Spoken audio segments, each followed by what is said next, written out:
Bonsoir à toutes et à tous, soyez les bienvenus sur Monaco Info, nous sommes le mardi 4 avril. Que s'est-il passé en Principauté? Voici le sommaire de ce journal. Eh bien, nous jardinerons avec l'opération Une naissance, un arbre organisée par la mairie ce mardi matin au parc Princesse Antoinette. Nous irons dans les étoiles pour surveiller les océans, que ce soit d'un point de vue environnemental, économique ou sécuritaire. C'est le principe d'un forum organisé au musée océanographique. Nous recevrons à ce propos le fondateur d'une start-up engagée dans ce domaine. Être parent à l'ère du numérique, voici le dernier rendez-vous proposé par le réseau monégasque Entre Parents et l'association Action Innocence. La chef exécutive du M-Chérif sera avec nous pour nous dévoiler entre autres les nouveautés de ce restaurant gastronomique oriental à l'Hôtel de Paris. Le M-Chérif rouvre ses portes aujourd'hui. Retour sur le concert donné lundi à la cathédrale à l'initiative de l'Orchestre Philharmonique de Monte-Carlo et du service diocésain de la culture. Au programme, les 7 dernières paroles du Christ de Joseph Haydn. Et enfin, du cinéma dans ce journal avec notre invité Vincent Vatrican à l'occasion de la prochaine projection mardi 11 avril au Théâtre des Variétés à 20h. Le Paradis, un film très étrange d'Alain Cavalier. La 14e édition de l'opération Une naissance, un arbre organisée par la mairie en partenariat avec l'Office national des forêts s'est déroulée ce mardi matin au parc Princesse Antoinette. Pour rappel, cette opération s'inscrit dans la campagne mondiale Plantons pour la planète, parrainée par le souverain en 2008 et visant à mettre en terre 1 milliard d'arbres. La mairie s'engage donc à planter un arbre pour chaque naissance en Principauté. Vanessa Dessy vous en dit plus sur de belles images d'Arnaud Imbert et c'est un sujet monté par Véronique Rodriguez. Pour chaque naissance en Principauté, la mairie de Monaco s'engage à planter un arbre. Adopté en 2008 par le conseil communal, ce programme de reboisement marque de façon concrète l'engagement de la mairie en faveur de l'environnement. Il faut rappeler que c'est quand même un programme des Nations Unies sur l'environnement qui est parrainé par le prince Albert. Donc c'est Plantons pour la planète. Et la deuxième chose, c'est quand même une collaboration depuis 2008 avec l'Office national des forêts, puisqu'en 2008 il y a eu les grands incendies et la mairie de Monaco a décidé de planter, de faire un arbre une naissance pour reboiser les communes limitrophes. Étant donné que les communes limitrophes ont été bien reboisées ces dernières années, le programme s'étend et s'effectue aujourd'hui dans le département du Var. De façon symbolique, un olivier a été planté en Principauté au parc Princesse Antoinette. C'est très symbolique dans le sens où depuis plusieurs années nous avons planté beaucoup d'arbres à l'extérieur de Monaco. Donc on a tellement reboisé qu'on est de plus en plus éloigné de la Principauté. On a vraiment quand même voulu garder ce symbole donc pour les naissances des 2 dernières années. Donc faire quelque chose à Monaco en Principauté et surtout au parc Princesse Antoinette qui est un lieu donc, qui appartient à la mairie et un lieu forcément que les enfants côtoient régulièrement. Donc on est content de se dire que les enfants verront aussi l'arbre grandir en même temps qu'ils grandiront. Tous les enfants du personnel de la mairie nés entre 2021 et 2022 ont été conviés à l'événement. Depuis ses débuts, l'opération comptabilise 13 000 arbres plantés par la mairie de Monaco. Et puisque ces plantations célèbrent les naissances, cette année nous célébrerons le centenaire de la naissance du prince Régnier III. Eh bien rappelez-vous, le 6 avril 2005, nous apprenions la disparition du prince bâtisseur, comme on l'a souvent appelé. Pour commémorer l'anniversaire de la mort du prince Régnier, une messe sera célébrée ce mercredi à 18h en la cathédrale. Elle sera retransmise également en direct sur Monaco Info, ce mercredi donc à 18h. Nous allons regarder dans la direction des étoiles à présent, mais pour parler des océans à l'occasion de l'Ocean Space Forum. Vous allez pouvoir le constater, l'espace permet de surveiller la Grande Bleue. C'est le concept de ce forum qui vient d'être organisé au musée océanographique par le CNES, le Bureau des Affaires spatiales et la start-up française Prométhée. Et nous sommes d'ailleurs avec son directeur général et cofondateur, Jiaomin Nguyen. Bonsoir. Bonsoir. Aujourd'hui, donc, s'est tenu un forum pour parler de l'espace au service de l'océan. C'est-à-dire, quel est le principe de ce forum? Donc, le principe de ce forum consiste effectivement à montrer en quoi la technologie du spatial, et en particulier le New Space, peut être une grande utilité pour la protection et la surveillance des mers et des océans. Aujourd'hui, avec les nouvelles technologies issues du New Space qui se concrétisent par le déploiement de constellations de plusieurs dizaines de satellites, nous sommes capables de multiplier les observations. C'est-à-dire que nous pouvons améliorer une composante temps réel qui permet comme ça de pouvoir agir au plus vite. Nous pouvons également améliorer une composante au niveau de la nature de l'information, c'est-à-dire que mettre différents types de capteurs pour avoir différents types d'images, qu'elles soient d'origine optique ou dans le domaine du radar par exemple. Tout ça a pour objectif d'avoir une meilleure connaissance de l'endroit que nous voulons surveiller. Et ça, c'est un grand changement, parce qu'aujourd'hui, les océans représentent 2/3 de la planète, et qu'avec les moyens actuels, nos capacités de surveillance étaient très limitées. Et quels sont les objectifs? Vous l'avez évoqué, c'est environnemental, c'est économique, c'est sécuritaire, c'est-à-dire c'est pour éviter des fraudes par exemple. Quel est l'intérêt de ces observations? Il est important de pouvoir mieux protéger parce qu'aujourd'hui c'est un écosystème fragile qui subit de nombreuses menaces. Des menaces de différentes natures qui peuvent être liées à la surexploitation des ressources, avec notamment de la pêche illégale. Et ça on peut le vérifier avec des satellites, on peut le voir, c'est ça? Tout à fait, c'est-à-dire qu'avec une couverture globale de la planète et une information quasi temps réel, nous pouvons surveiller des comportements anormaux de certains bateaux, s'ils évoquent notamment des activités de piraterie, par exemple, mais également de tout ce qui est pêche illégale. Et aujourd'hui, effectivement, nous sommes en mesure de surveiller, avec des images de haute résolution, des bateaux qui sont sur des zones dites protégées, qui ne devraient pas être là, et donc afin de mieux préserver la biodiversité marine et la flore associée. Et une fois que vous avez constaté, vu du ciel, quelle est la suite? Parce que c'est pas tout de le constater, hein, il faut faire avancer les choses. Quelle est la suite donnée à ce constat? L'imagerie satellite et son information est un outil d'aide à la décision. Ce n'est pas le satellite qui va pouvoir agir. Et donc c'est pour ça qu'il est important d'associer l'ensemble des acteurs publics, gouvernementaux et institutionnels afin de mettre les moyens d'interception nécessaires pour pouvoir agir face à des actes illégaux ou de la menace face à la planète. Les gouvernements des pays en règle générale sont intéressés par cette thématique-là, par la vision de l'espace? Le dernier traité aujourd'hui poussé par les Nations Unies pour justement la surveillance de zones de haute mer est une preuve irréfutable de cette volonté d'aller beaucoup plus loin qu'aujourd'hui. Il y a aujourd'hui des engagements qui ont été pris par l'ensemble des pays des Nations Unies pour protéger d'ici 2030 30% de la zone d'exclusivité économique et il y a une volonté d'étendre ce pourcentage dans les années qui suivent et notamment pour aller bien plus loin dans la protection des zones protégées aujourd'hui des océans. Actuellement, quels sont les dispositifs mis en place dans l'espace pour faire ces observations? Il y a beaucoup de satellites. Quels sont les dispositifs? Aujourd'hui, il y a une initiative donc, avec l'EMSA, au niveau de la Commission de l'Europe, pour lequel aujourd'hui l'ensemble des pays européens financent cette entité et met à disposition effectivement l'ensemble des outils basés sur de l'imagerie de programme Copernicus, donc le grand programme européen qui met à disposition des satellites d'observation de la Terre pour mettre ces solutions au profit des États européens, afin d'aider chaque pays à pouvoir mieux intervenir, mieux surveiller et donc ainsi montrer en quoi ils respectent les engagements qui ont été pris au niveau politique. Et on a une idée du nombre de satellites qui surveillent comme ça la Grande Bleue? Donc aujourd'hui, vous avez dans le monde quelque chose de l'ordre de 500 à 600 satellites d'observation de la Terre. Aujourd'hui, chaque satellite, par défaut, comme il tourne sur des orbites basses et donc il parcourt l'ensemble de la planète, donc par défaut, l'ensemble de ces satellites peuvent surveiller les océans. Maintenant, tous ces satellites ne sont pas dédiés aux océans et c'est pour ça qu'aujourd'hui, cette journée a pour objectif de mieux sensibiliser l'ensemble des acteurs publics, institutionnels et privés en quoi c'est urgent d'agir et donc justement de pouvoir mieux utiliser ces données qui restent encore très limitées en termes d'usage et dans les mains de seulement quelques acteurs. Xiaoming Nguyen, merci d'avoir accepté notre invitation. Merci beaucoup. Être parent à l'ère du numérique n'est pas toujours chose aisée. C'est pourquoi le réseau des parents s'est penché sur cette problématique en organisant une conférence au Club des résidents étrangers de Monaco, à laquelle ont assisté Christine Datomel et Arnaud Imbert. Voyez le reportage. Alors que le temps d'écran ne cesse d'augmenter en France, y compris chez les plus jeunes, en collaboration avec l'association Action Innocence, le réseau Entre Parents a organisé un Let's Talk Être Parent à l'ère du numérique. Aujourd'hui, en fait, nous lançons d'ici peu l'application mobile Entre Parents.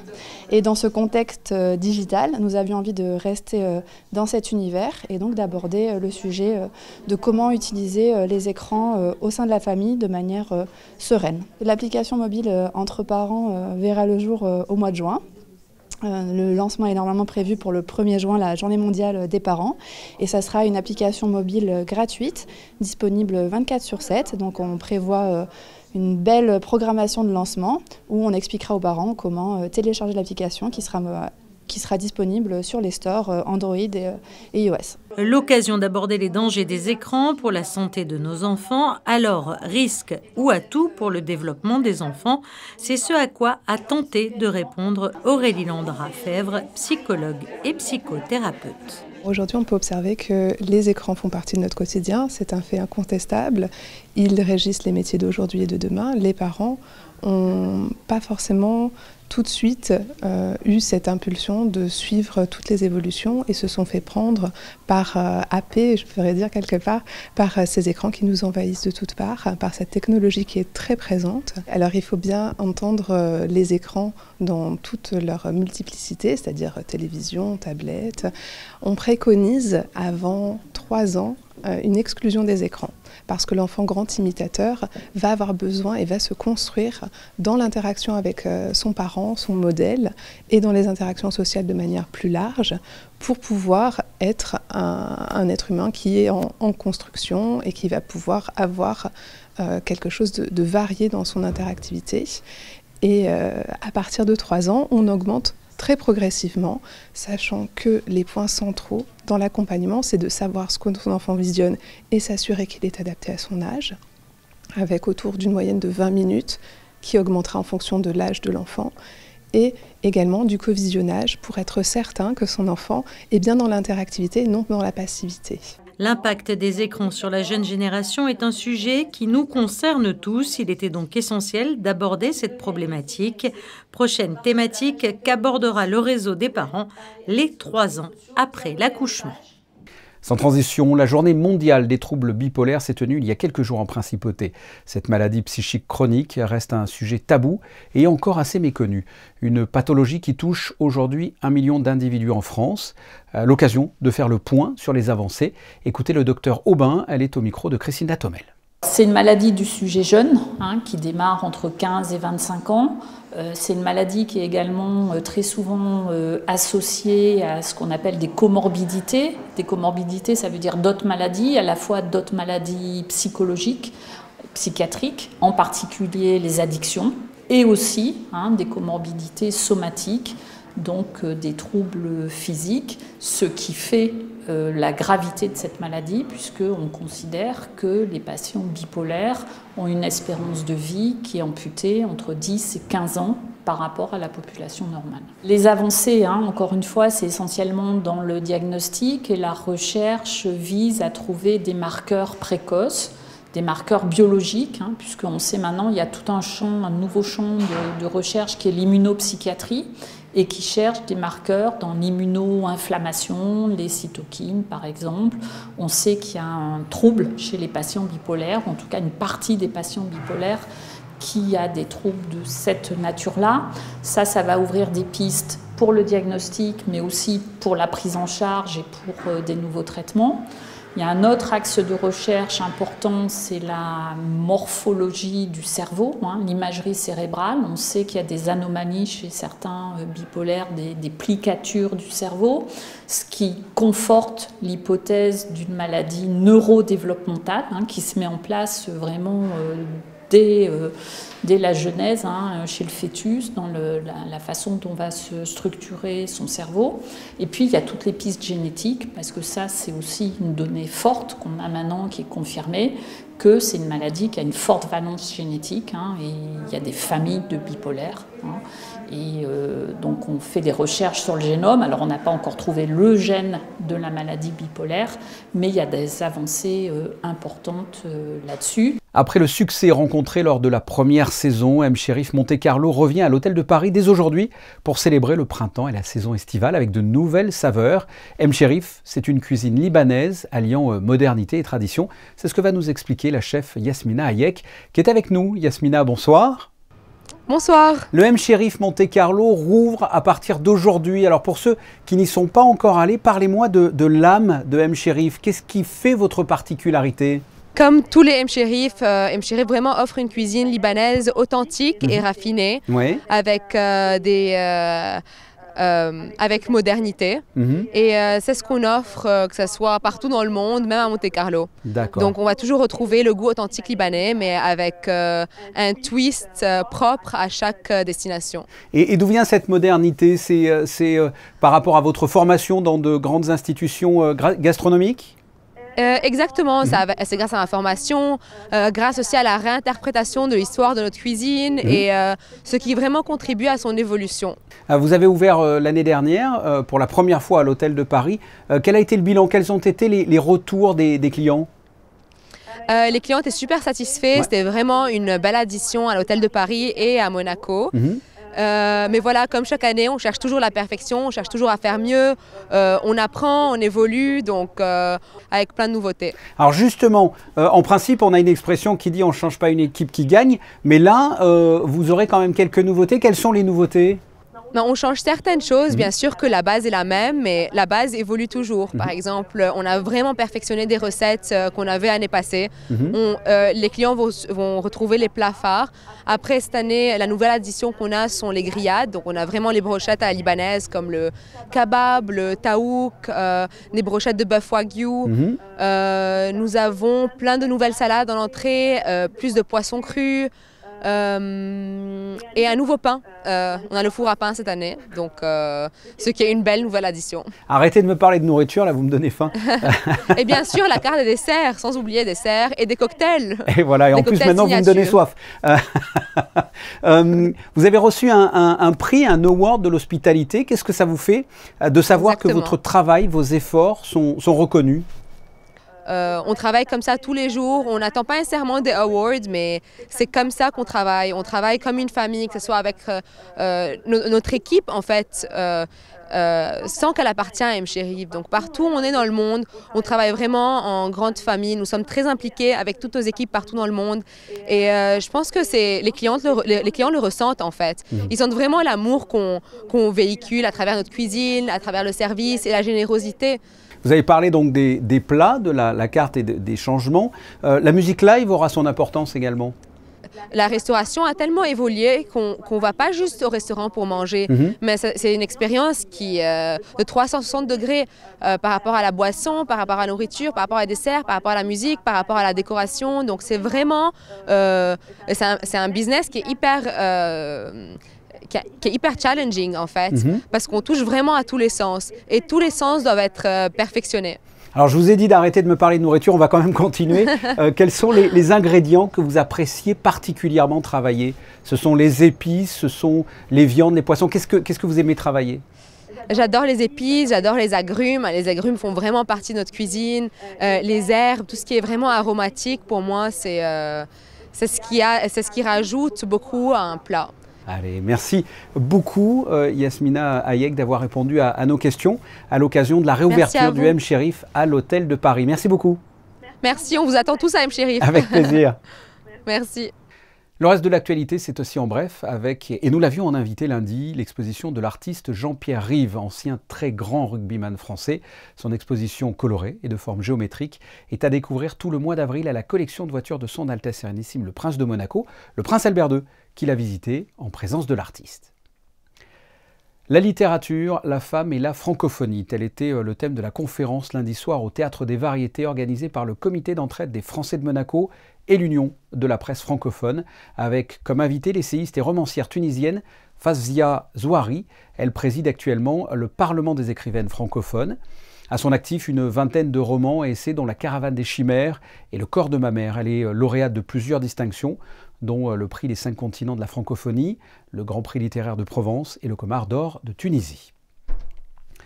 Un concert exceptionnel a été donné dans le cadre de la Semaine Sainte ce lundi à la cathédrale, concert à l'initiative de l'Orchestre Philharmonique de Monte-Carlo et du service diocésain de la culture. Au programme, les 7 dernières paroles du Christ de Joseph Haydn. Reportage de José Sacré, Arnaud Imbert et Alexandre Gougassian.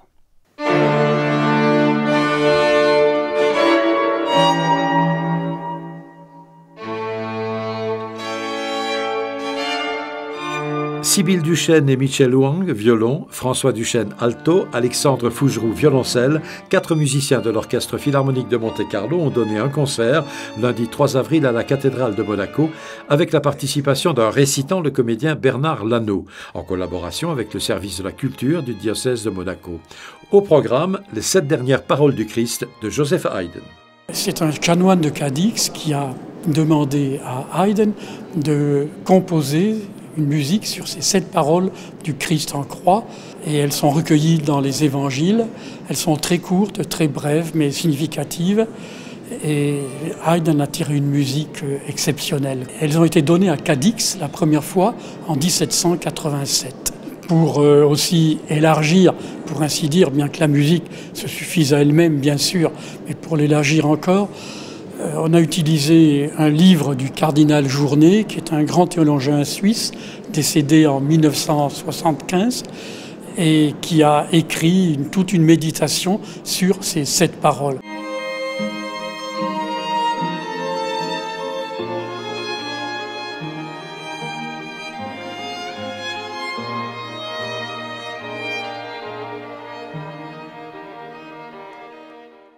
D'un concert, on passe à une projection de cinéma avec l'Institut audiovisuel de Monaco. Le titre, Le Paradis d'Alain Cavalier. C'est un film qui sera projeté le mardi 11 avril à 20h au Théâtre des Variétés.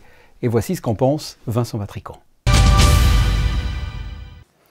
Vincent Vatrican, bonsoir. Bonsoir Fabien. Le Paradis. Voici le titre du film dont on va parler. C'est un film de 2014.